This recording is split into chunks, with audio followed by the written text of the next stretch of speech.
Mi coronel. Don William, un grato placer estar con usted aquí en su programa. Mi coronel Luis Alberto Villamarín Pulido, Sí, señor. que es historiador, conocedor de los temas de mayor actualidad, no solamente en Colombia, sino en el mundo. Óiganme, ¿se nos metieron los fundamentalistas o cómo es el cuento?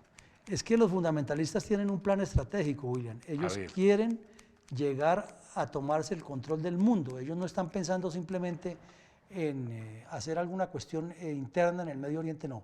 Ellos van por el mundo entero. Ellos quieren es lo que el profeta Mahoma llamaba la UMA. UMA en su lenguaje es una comunidad mundial que sea islamista. Así de sencillo. ¿Así? Sí, señor. Entonces, yo le tengo mucho miedo a las guerras de Dios. Le tengo más miedo a eso que a cualquier cosa. Pues el general MacArthur lo dijo, el peligro de las guerras es cuando se teologizan, cuando se lucha por teocracias, cuando influye más la religión que la misma esencia política de la guerra. Cuando se decapita a nombre de Dios. Es que en nombre de Dios se ha hecho tanta cosa. Es que me pongo a ver cuando estos tipos cogen un periodista y le cortan la cabeza. Pero no solo los periodistas, a los que han Y era para arrodillar el mundo. Porque eso no le estaban poniendo cuidado. Pensaban que era un problema ahí de policía. Entonces los tipos dijeron, pues esto arreglémoslo ya. Pues cogen un periodista, lo sacan en televisión y entonces el presidente Obama tiene que ver eso. ¿Y qué pasa con una cosa de esas? Pues es que el objetivo de ellos, precisamente, usted acaba de decirlo, es que el mundo entero los vea que ellos tienen el poder de amedrentar, de aterrorizar y que tienen la capacidad de aparecer en cualquier parte del planeta a hacer un tipo de barbaridades. ¿Usted se sentiría tranquilo hoy en Europa, en un aeropuerto, en cualquier parte? Ni en París. Pues hombre, William, ni en Europa, ni en Bruselas. Estados Unidos, ni en Australia. No puede ser. En Australia hay una población musulmana muy grande. Inclusive de esta gente que está militando en Al-Qaeda y Al-Qaeda e ISIS, hay una gran cantidad de muchachos de Australia que han ido allá, inclusive algunos australianos, porque los convierten al Islam, los convencen y los llevan para allá. Entonces la la estrella de David. Es que para allá vamos, William. Hágale pues, porque es que a mí me gusta ir al antiguo también, porque como usted la sabe todas. No. Que me jate. Hombre, mire, aquí en esta barbería, como dice el loco Zuluaga, un abogado que yo quiero mucho, del siglo antepasado, dice, aquí tenemos las pruebas.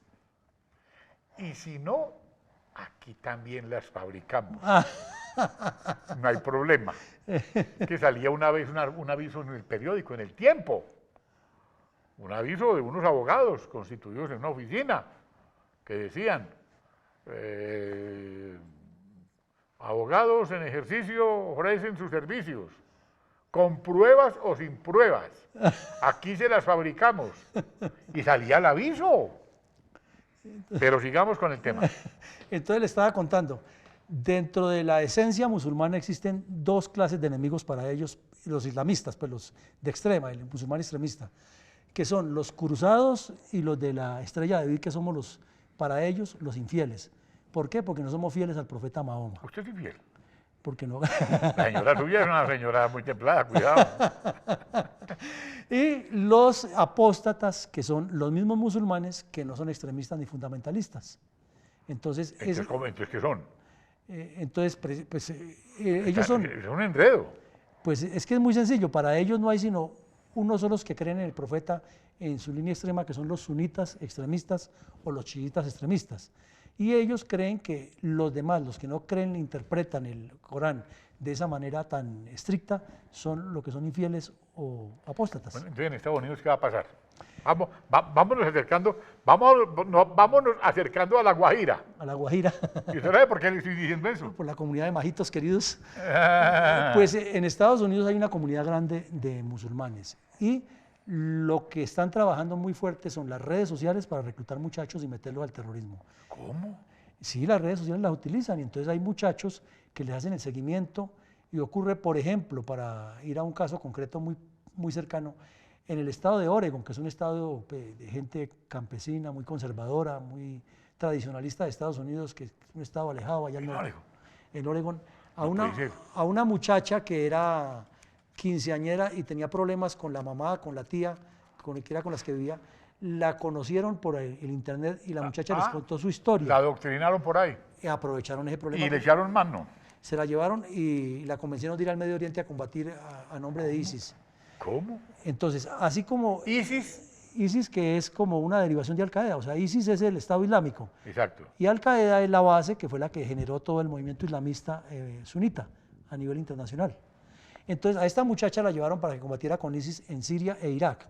Sí. Bueno, el otro punto que están trabajando muy duro es que dentro de las mezquitas tienen unos grupos que ellos lo llaman de preparación religiosa y los están convenciendo que se metan al Islam. Oye, pero esto es una clase, esto hay que llevarlo a la universidad. Esto que está diciéndome usted aquí es una verdadera clase para los muchachos que se están formando, para que sepan cómo es el cuento. Esto es un hoy en la historia solo comparable con los que hace el doctor Londoño. Le cuento, lo felicito. Muchas gracias, William. Pues, no, verdad, porque estas son las cosas que instruyen. Usted que tiene tanta clientela de alto nivel de las universidades, ¿puede hacerme el puente? Pues yo le digo una cosa. Qué bueno oír la cosa pedagógica, la cosa bien dicha. Entonces, a ver, le hago una pregunta. Esas que haría cualquier estudiante primíparo. Osama Bin Laden, ¿a quién pertenecía? Osama Bin Laden es un saudita, sunita, extremista, un hombre de mucho dinero. Él se crió con el actual rey de Arabia Saudita y eran compañeros de juego, de estudios, porque el papá de él era el contratista principal del reino saudita. Y él fue a estudiar a Oxford en Londres, ¿sí? en Inglaterra, perdón, estudió en la Universidad de Oxford y allí se hizo ingeniero civil con las más altas notas, era un hombre muy inteligente. Y él regresó a vivir al Líbano. ¿Por qué se quedó en el Líbano y no volvió a Arabia Saudita? Porque es que él es hijo de una mujer siria y resulta que él era la cuarta esposa del papá. Él de 52 hermanos es como el 47, 48 en la lista. Y resulta que los hermanos mayores lo trataban como el hijo de la esclava siria y eso le quedó marcado en la mente. Entonces, como él era un sunita y desafortunadamente los sirios son casi todos chiitas, entonces en esa esencia de diferencia entre sunitas y chiitas, lo miraban como una persona de bajo nivel y lo trataron muy mal. Entonces él se quedó a vivir en el Líbano y allí conoció a un fundamentalista, es un jeque de esos, que lo convenció de que toda su fortuna y toda su capacidad la trasladara para una red fundamentalista. En ese momento la Unión Soviética invadió Afganistán y cuando ocurrió esa invasión, entonces este hombre organizó unas redes internacionalistas de brigadistas sunitas que se fueron a combatir en Afganistán a nombre del sunismo y del Islam. Y él les dijo desde esa vez, es que nosotros tenemos dos enemigos grandes. En este momento el primer enemigo es la Unión Soviética. Hecho para un lado la Unión Soviética, nosotros seguimos con el otro enemigo que es el Satán americano. Entonces, por eso él hizo el atentado en el año 93. La guerra primero terminó en Arabia Saudí, en Afganistán, y le ganaron los sauditas, los musulmanes, los mujahidines, le ganaron la guerra a los soviéticos. Y terminada esa guerra, entonces decían, vamos ahora a atacar a los otros. Y atacaron a los Estados Unidos. Y eso está escrito dentro de su plan que llama el Plan Boyinka, es el plan estratégico de Al-Qaeda. Y Al-Qaeda significa la base, Al-Qaeda base. Y es la base de formar células para regarlas por el mundo a hacer terrorismo. Y Osama Bin Laden, en su época en que vivió en Afganistán, entrenó 150.000 células de 8 a 12 hombres. O sea que estamos hablando que entrenó entre 1 millón y 1,5 millones de personas que están regadas por el mundo difundiendo el Islam extremista. Entonces ese es el problema, que no le han puesto cuidado en Occidente. Usted dijo la palabra clave, don William, dijo, lo están mirando como un problema de policía. Sí. Y esto es un problema de seguridad nacional e internacional, hemisférica y mundial. Tanto que el profesor, ahora se me escapa el nombre por estar hablando con usted, el que escribió el libro que dice El choque de las civilizaciones, Samuel Huntington.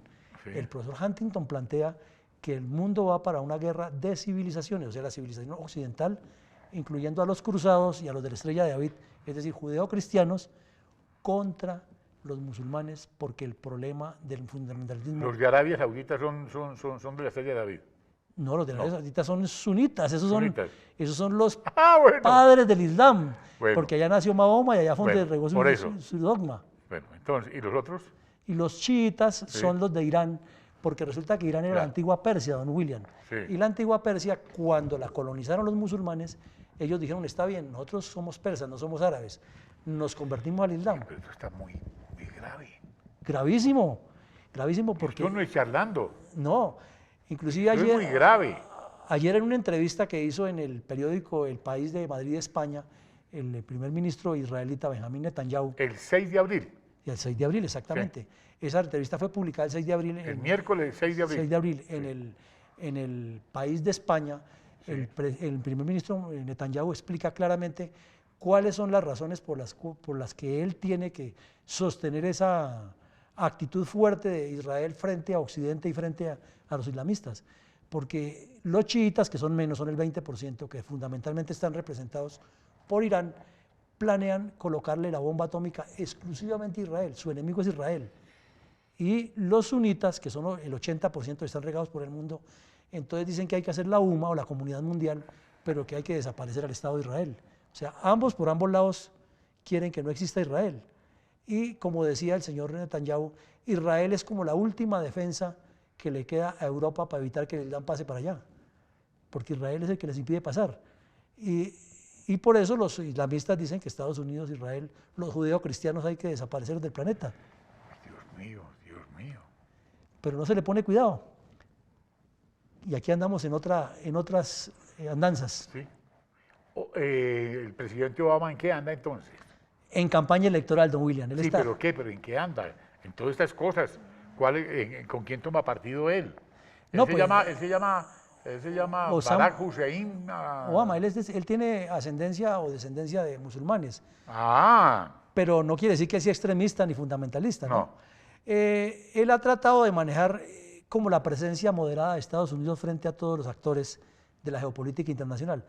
Pero realmente a él... ¿Y cómo le ha ido a él en eso? Pues ha jugado doble carta, porque públicamente dice que a los islamistas o que con los musulmanes hay que tener unas buenas relaciones, pero cuantitativamente es el presidente que más bombardeos ha hecho sobre países islámicos y sobre grupos islámicos. Y sobre las operaciones más contundentes contra el islamismo se han hecho en el gobierno de Obama, eso hay que reconocerlo.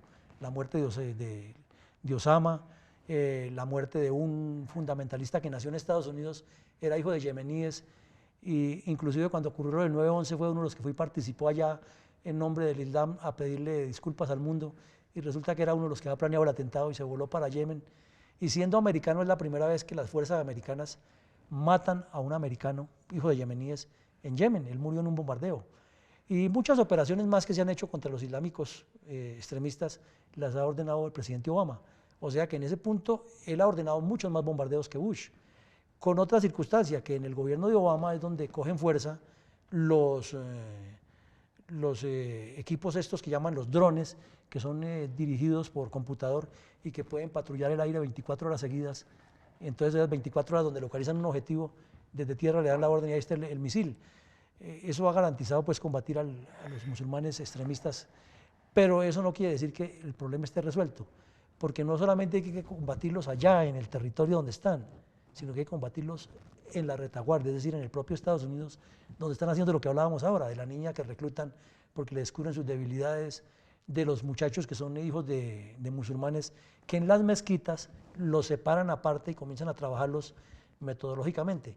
Y ese es el error que en Estados Unidos y en Occidente creen que no pasa nada, porque no es que el imán de la mezquita se pare allá en público a decir y vamos a volvernos todos enemigos de Estados Unidos y nos vamos a amarrar los cinturones y vamos a volarnos en pedazos, no, sino que él mira dentro del grupo a cuáles trabaja y los cita a reuniones aparte. Y si no es él, es una persona que él tiene dentro de la comunidad. Entonces van trabajando esa gente y la tienen trabajando aparte. ¿Y quién los financia? Esa es la pregunta del millón.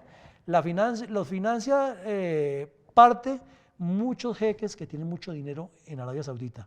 O en el caso de los chiitas, pues el régimen de Irán sí es de frente que lo hace. Y también los financian petroleros, que son fundamentalistas, pero además el Estado islámico... ¿Petroleros? Sí, petroleros. Ah, yo Petroleros, sí, que son de esa tendencia musulmana extremista. Sí. Y también ellos se financian con secuestros, con atracos, con robo de petróleo. Y ahora en Irán, en Irak y Siria, donde se instalaron el Estado Islámico, se apropiaron de unos pozos petroleros y allí los explotan ellos. Y Turquía juega la doble moral, que supuestamente los combate, pero les deja meter el petróleo más barato, porque lógicamente les sale más económico. Inclusive hasta algunos países de Europa les compran el petróleo más económico, porque hay petróleo que sale legalmente e ilegalmente. Y en los negocios, donde hay dinero, entonces mezclan una cosa con la otra. Entonces, en esas andan, ¿no, William? El combustible. El combustible sigue siendo combustible para la guerra. Exactamente, por eso. Como aquí, el narcotráfico es el combustible para la guerra. Para la guerra, y en un tiempo el petróleo, porque recuerde que el ELN resucitó. Oh, pues obvio. Cuando la Mannesmann le dio $50 millones en el año 78, 79. Ya se metieron los curas, Camilo Torres y compañía limitada, el cura Pérez, es que con el ELN. Dentro del ELN hay una línea fundamentalista que es cristiana, que son los de la teología de la liberación. Pero eso sería tema para otra, para otra peluqueada. No, porque es que son cosas que es bueno que la gente vaya midiendo y que el pueblo colombiano y el mundo entero se entere de tantas cosas, porque este programa queda en la nube. Entonces usted lo puede ver a cualquier hora. Esto lo pueden ver en Australia, lo pueden ver en México, lo pueden ver en el Canadá. Esta barbería va a quedar ahí en la nube, no hay problema. Y la gente, yo sé que le pondrán mucha atención, porque esto es una verdadera clase de historia, de historia política, de ideas políticas. Aquí le estamos enseñando al mundo lo que está ocurriendo en una guerra que estamos viviendo, pero que no nos hemos querido dar cuenta. Yo escribí un libro, don William, que lo denominé Narcoterrorismo, la guerra del nuevo siglo, y demuestro científicamente, con investigación, que las dos vertientes del terrorismo internacional, tanto el terrorismo islámico como el terrorismo comunista, que son las dos más claras en este momento, ambas se financian con el narcotráfico, con el lavado de dinero, con el tráfico de armas. Ese es como el triángulo fatal que articula las las 12 formas de terrorismo.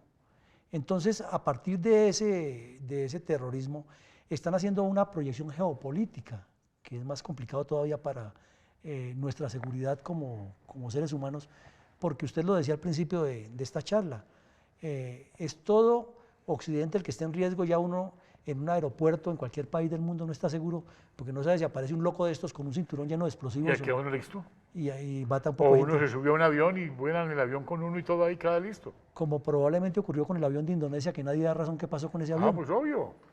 Entonces parece ser que lo secuestraron unos islamistas y lo volaron en pedazos. Usted me decía, le quiero contar otra cosa. El señor Chávez, con su odio visceral contra el imperio, como dice él, como decía. Que llegaban unos aviones de Irán allá todas las noches, yo no sé por qué. Y siguen llegando. Ah. Y el señor Correa también tiene gente de Irán. Y llegaban a Bolivia y llegaban a la Argentina. Sí, y entonces ahora se nos complicó otra cosa en la cual, quiera Dios que nuestro país no termine involucrado en eso, es que como nos dieron la visa, nos quitaron la visa, perdón, para entrar a Europa, entonces ahora cualquier bandido de estos viene, en Venezuela lo legitiman, le consiguen los documentos, lo enseñan a hablar español y se puede, ya con documentos supuestamente de colombiano, puede o tramitar la visa, formar en la Embajada de Estados Unidos aquí, o arrancar aquí para arriba por el camino que llaman el hueco, a hacerle daño a Estados Unidos o a las comunidades de aquí. Porque recuerde que aquí en Latinoamérica y en Colombia los judíos tienen propiedades. Y hay judíos que tienen propiedades grandes, y aquí también hay sinagogas. Y todo eso que articule la civilización occidental y lo que sea judío es enemigo 1A de los musulmanes. Entonces, podemos estar en la mira en cualquier momento. Pues que es un país geográficamente privilegiado.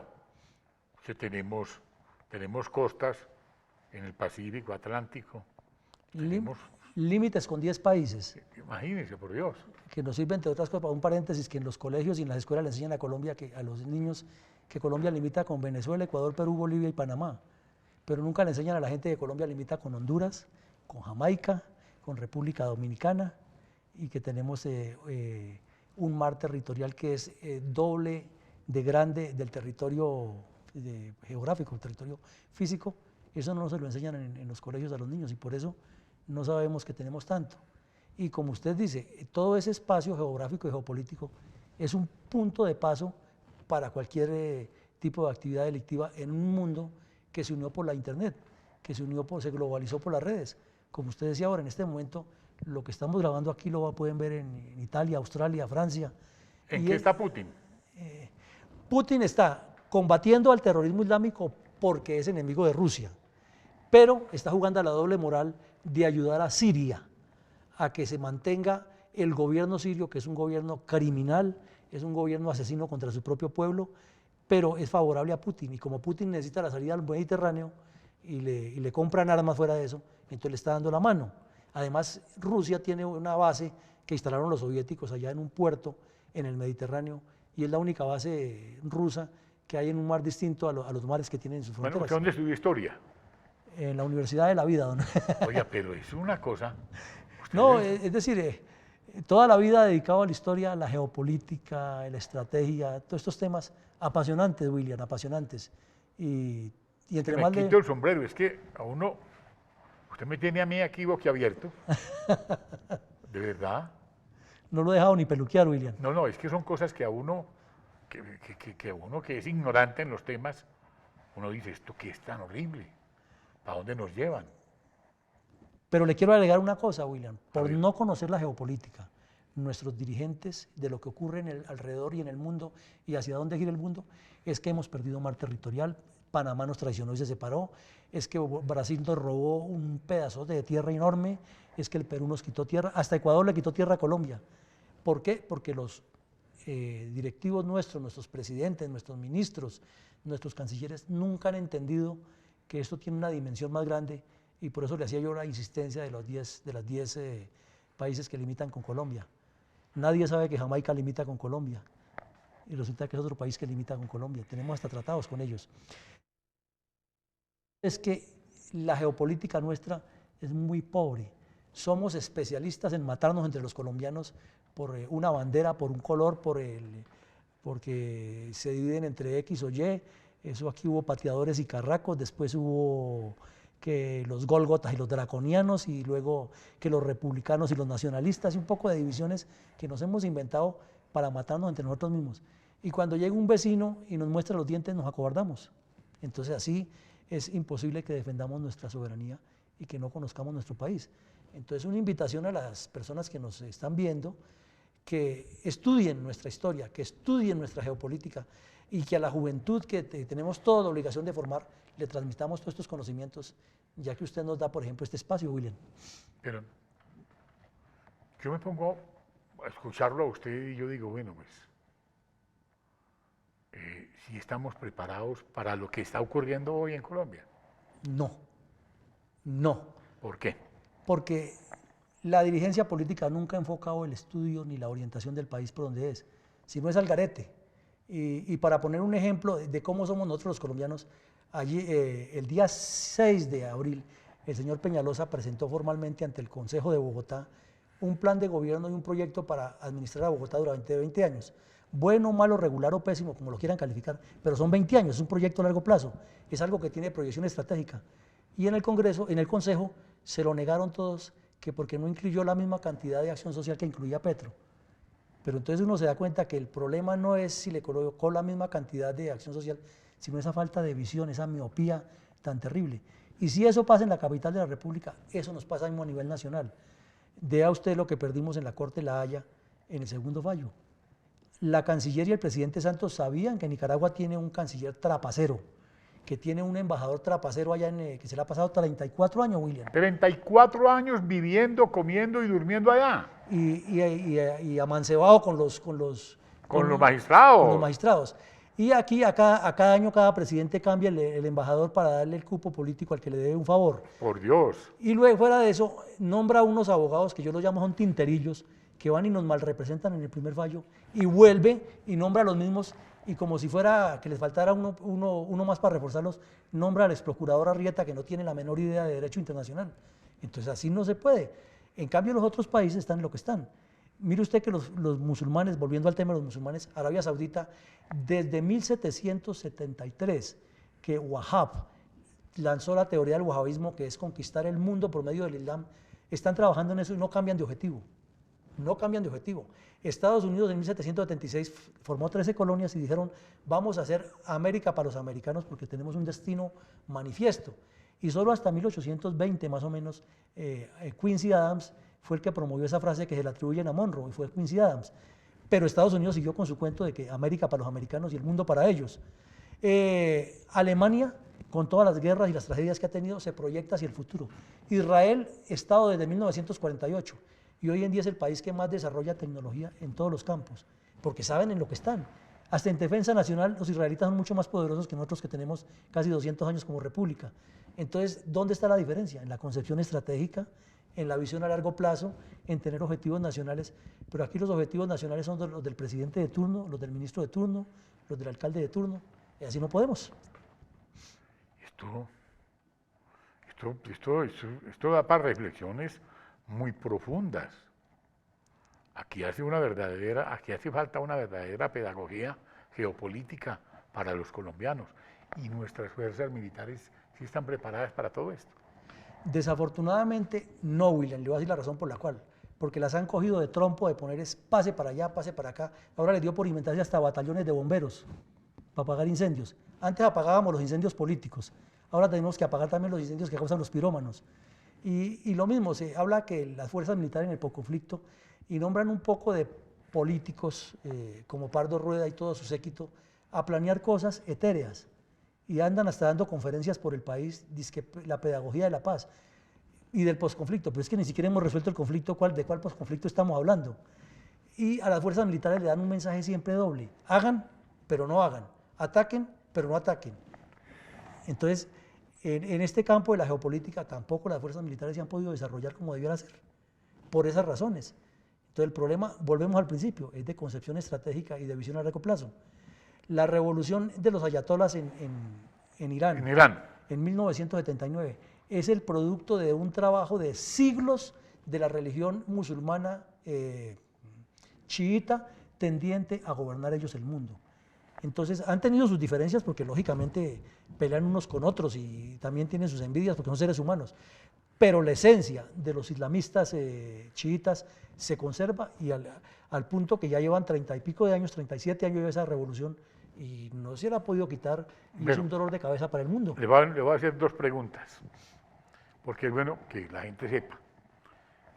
Cae Gaddafi, ¿qué pasó con ese país después de Gaddafi? Lo acabaron, porque hubo... ¿Lo acabaron o era que estaba mejor con Gaddafi o qué?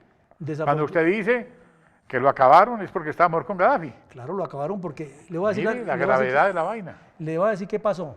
Que resulta que Gaddafi, como era un tipo de una moral siniestra, él le facilitaba dinero al que le dijera, y un día era enemigo de uno, al otro día era amigo, le derribó un avión a Inglaterra y luego fue y les pagó y ya le perdonaron los dolores. Cuadró con Italia lo que fuera para que el hijo de él fuera a jugar fútbol en un equipo de Italia. Y cuando Sarkozy hizo su campaña para la primera elección, le dio 50 millones de euros. Y luego en la reelección le dio más dinero, y a los del gabinete de Sarkozy les dio dinero. Entonces, cuando comenzó la primavera árabe, que se presintió que Gaddafi entraba en crisis, entonces deciden, hay que sacarlo de ahí. Pero Europa no podía sacarlo solo. Entonces llaman a Estados Unidos y le dicen a Obama, saquémoslo. Y Obama dice, no estoy de acuerdo, porque va a pasar lo que nos pasó en Irak. Sacamos a Hussein y se nos complicó el paseo. Entonces, esta señora Hillary Clinton, que era la secretaria de Estado, movió cielo y tierra, tanto que logró una votación de 49-51 a favor de atacar a Libia, que eso el presidente Obama hizo como Poncio Pilato, se lavó las manos, dijo, les dejo esa decisión a ustedes. Y en esa decisión decidieron atacar a Libia, pero pensaron era que el problema era derrocar a Libia. Pero en Libia, ¿qué pasa? Que es que hay 3 regiones muy definidas, porque a Libia lo formaron como país a la brava con la redefinición geopolítica de la Segunda Guerra Mundial. Entonces hay 3 grupos muy grandes, 3 regiones, una es Tripolitania, que tiene una forma de concebir el Islam y el gobierno, y las otras 2 tienen 2 formas distintas a las otras, entonces no se ponen de acuerdo las 3. Entonces, ¿qué ocurrió? Que se formó un carnaval de milicias, de gente armada, y todas estas armas que estaban en los cuarteles de Gaddafi terminaron en las manos de los milicianos y de gente que se armó. Entonces, ninguno quiere ceder. El antiguo ejército de Gaddafi maneja una parte que es tripolitania y aparentemente tiene reconocimiento internacional, pero las milicias de los otros dos fracciones del territorio no están de acuerdo y no se dejan gobernar. Y fuera de eso llegó el Estado Islámico, ISIS, y dijo, esto es lo que necesitamos nosotros para formar la nueva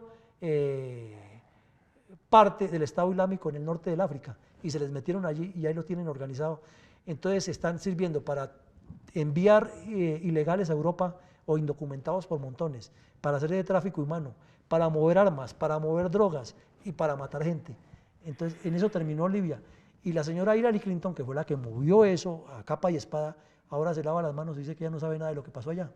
Ella está en campaña electoral. No puede ser. Es que es la doble moral de los gobernantes del mundo.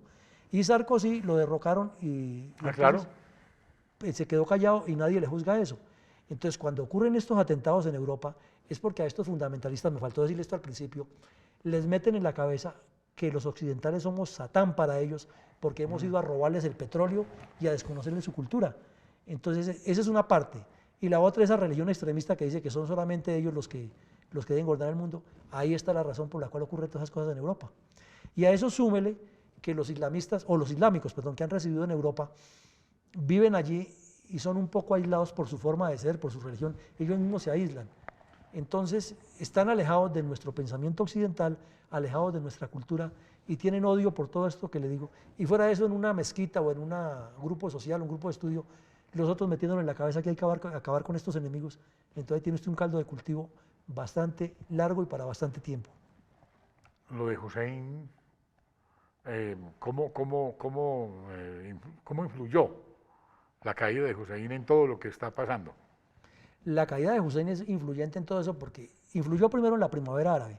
Exacto. Pero me quiero devolver un poquito, William. Es que resulta que Hussein, Abel Nazar, Bin Ali, el que estuvo en Yemen, que también era Ali, y este de Siria, el Al-Assad y el papá, fueron puestos por Occidente, porque a ellos lo llamaron los gobiernos nacionalistas. Ah, claro. ¿Y por qué los puso Occidente allá? Porque ellos no eran musulmanes extremistas y antes al contrario, persiguieron a los extremistas. Entonces, cuando ellos persiguen a los extremistas, muchos de estos extremistas se van para Europa, en medio de las inmigraciones que hubo de musulmanes, y ellos van infiltrados ahí, y esos son los que organizan las redes terroristas, y también están en Estados Unidos y en Australia. Esa es más o menos la metodología como han llegado. Y al Bajo Cáucaso, por eso Rusia también está en problemas. Entonces la situación es bastante enredada. O sea que el mundo está al revés. El mundo está al revés en ese sentido y está en un riesgo de una guerra mundial. El profesor Paul Kennedy de la Universidad de Harvard escribió un libro que se llama El siglo XXI y él dice que lo más probable es que en el año del año 2025 esto tiene que llegar al momento que hace una explosión y una de las razones es el crecimiento desaforado del Islam. Pero mire usted cómo el Islam capta gente. Hace poco en el periódico El País de Cali publicaron que en Cali, en una mezquita, un día Viernes Santo, que no es Viernes Santo para los musulmanes, pero es un viernes de la religión musulmana, es el día más importante, había más gente en la mezquita musulmana que en la misma iglesia que quedaba ahí cerca, y eso que nosotros somos católicos. Entonces entrevistan a unas personas de buen nivel intelectual, no digamos gente del pueblo común y corriente, y todos dicen que sí, que se metieron al Islam porque encontraron tranquilidad espiritual y que el Islam es amor y que es la religión que realmente los indujo a pensar en los pobres. Y está el caso de una colombiana, de una familia muy, muy distinguida de Cali, que se fue a vivir a Tampa y allá conoció un egipcio. Se casó con ese tipo, el tipo la convirtió al Islam y ahora ella es la directora en Cali de una mezquita y de un centro de estudios islámicos. Entonces, obviamente ella tiene su mentalidad del Islam y del servicio a la comunidad, pero el problema es que dentro de esa gente se cuelan los terroristas, se cuelan los islamistas. Ahí está el problema grave. Entonces, uno ya, lo único que le queda es echarse la bendición. No, yo diría como los abuelos, William, Dios no abandona a sus borrachitos. Hay que seguir creyendo en Dios y seguir trabajando porque esto mejore.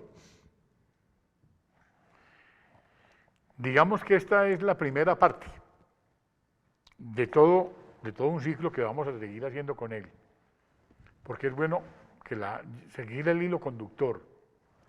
Esta es la primera, luego hacemos otra que nos sentamos, analizamos los temas y usted nos dice, vamos a hablar de esto, para que la gente le siga el hilo y podamos tener la oportunidad de darle al país y al mundo la visión de un hombre estudioso que tiene varias obras, como... 30 libros y algunos son sobre el terrorismo islámico, hay 6. De hecho, en este momento estoy trabajando en uno que llama Geopolítica del Terror, que estoy analizando las razones geopolíticas del terrorismo islámico y comunista en todos los puntos del planeta, su proyección, sus objetivos, frente a la proyección geopolítica de los países y lo que eso puede significarle para Occidente y cómo nos puede afectar a este hemisferio americano. Y en eso estamos, en ese libro, William. Mi coronel, muchas gracias de verdad. Con mucho gusto, señor. Oiga, me dejó frío. Me dejó frío. Seguimos. Muchas gracias, de verdad. Con mucho gusto, señor. Muy querido.